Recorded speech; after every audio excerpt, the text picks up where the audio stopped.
Bana sataştı gölleri baktıma, o da tutuştu sevgimi yaktılar. Hani daşlaşma durmadı öyküler, yine düşüşmana beni kendine. Amala takılı kaptırın yarım insana, tanamadım mı ya da yaramadım ben sana. Anamalını günüme yetmeli sana, havaralay halimden yolda çıkman sana.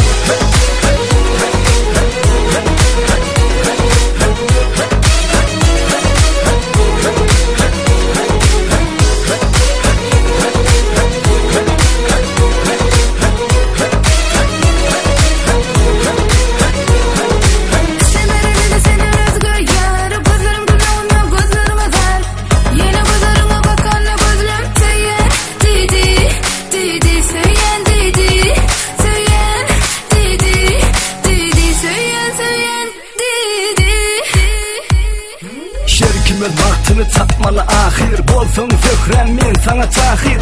Güllerine bakıverdeyin vakfını dedim durumur, men sana şahir.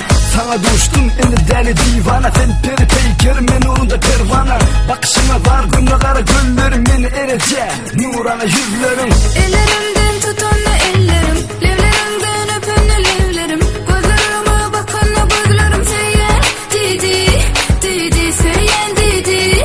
Söyleyen didi, didi söyleyen söyleyen didi.